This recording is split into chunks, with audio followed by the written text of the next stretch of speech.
a good one.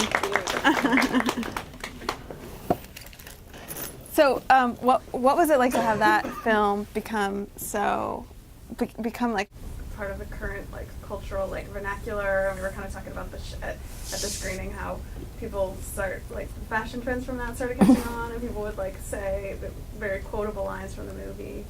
Once again, I was bummed because you know they released it, and but like. You know, they didn't make a big push or anything. And, you know, then when it's Academy season, they, like, send out all their films, like, consider this, consider that, consider the other, blah, blah, blah.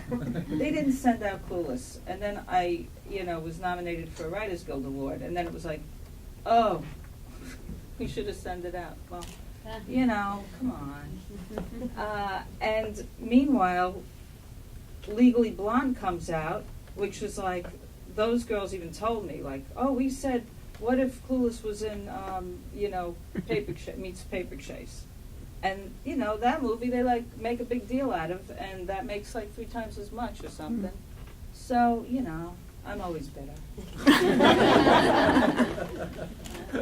I'll always find something. Both Clueless and Fast Times went on, there ended up being TV series made after the films. What was that like? To what extent were you involved in those TV series? I did I pitched the idea of it as a series. Clueless? Yeah. Okay. And, you know, then we were, like, working on it. I did the first 6, and then I, like, left. So, you know, it kind of went a little goofy afterwards. I mean, and also TV, you can't just, like, say, okay, we want to do this, and then wait till you find the perfect people. You know, it's like you're doing it, and whoever you have by that time is who's in it.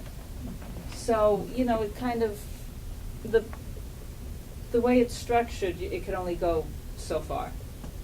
I mean, it was fun because, like, things that were current we were able to make fun of, but ultimately, you know, you had no control, like if you wanted something, you know, like somebody losing their virginity or some jokes about anything, the network is all over you and everything gets watered down a lot, and you're only able to get certain actors because agents are holding their people for movies and all that crap.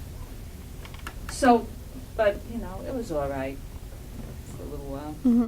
And you directed some other TV since then, so an episode of The Office? Yeah. An episode of Gossip Girl? Gossip Girl. I like that one. It's goofy. Yeah. I'm going to go do another one. Yeah. Gets you out of the house. Do you enjoy directing TV? Like, so you enjoy directing films more? As much as I enjoy anything. Okay. Okay. Yeah, I mean, you know, you write something you really, really, really want to make it, then you're making it, but everything's going wrong, and then you're bummed out. You know, but you know how it is. Well, is there something that you've been more satisfied with that you've made? Like, of all of these projects? The thing that I'm the most fun I've ever had was making Clueless.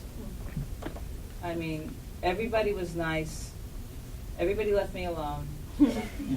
It wasn't a difficult, you know, it was in a house and a mall and a little bit of driving and school.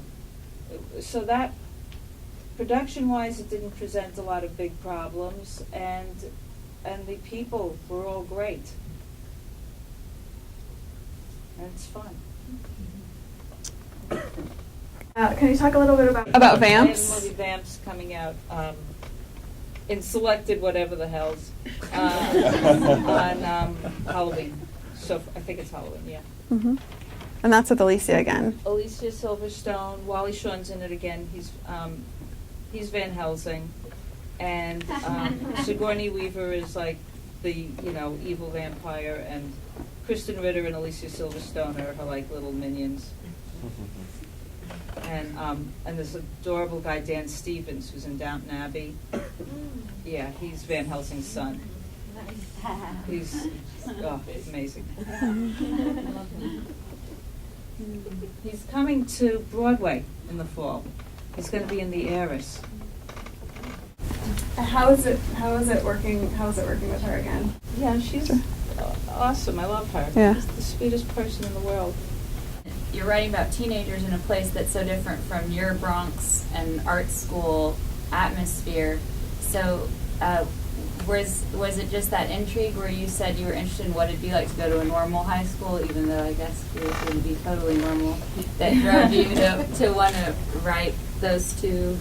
I guess in a way I sort of not idealize or glamorize or fantasize about, different kinds of high school experiences.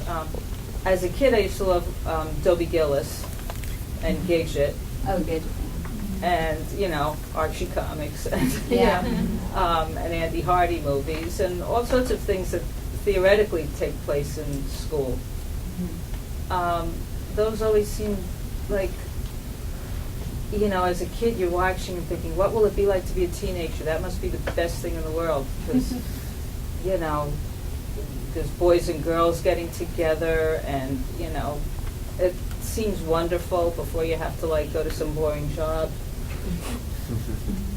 So I always sort of thought, and then when I was older than high school, I still had the feeling of what would it be like? That thing of those older kids are doing something really cool. So I've heard of instances where women want to be writer-directors and they end up selling a screenplay, then they don't actually get to direct it. So I was wondering if you faced any resistance in terms of directing something you've written. Before Fast Times, I spent years in the studio system with the script that I had written that ultimately never got made. So, yeah. And did you have to really fight to? Yeah, but it's not just you fight. It's how long are you going to stick with something that's not happening? You go in and put on boxing gloves with executives. You could keep trying at something if you call that fighting, or you can say, I think I'll do this other thing and come back to it. Maybe if I get more power or whatever, or I mean, you always got to maneuver. How do you stay in this? What was that script and does it still exist? Yeah. It was called My Kind of Guy, and it was at Warner Brothers, Universal, Columbia, MGM, and then independent people wanted to put money in. And now it's in a drawer? It was in my garage for a while. And then somebody said, hey, what about that script you wrote? And I said, all right, let me pull it out.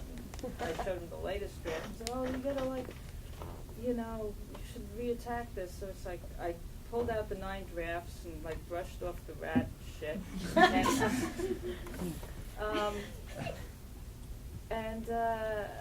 Then there are these little things that seem to go in a computer that doesn't exist anymore. Floppies. Yeah. So just figuring out what draft was from where and what the differences were took me a long time. And then it's then that person who said we should do it again went off to do producing a Ben Stiller movie. So it's you're in Iceland. How are we going to do this? Anyhow, and I'm doing other things. But I don't know. Maybe someday. It might resurface.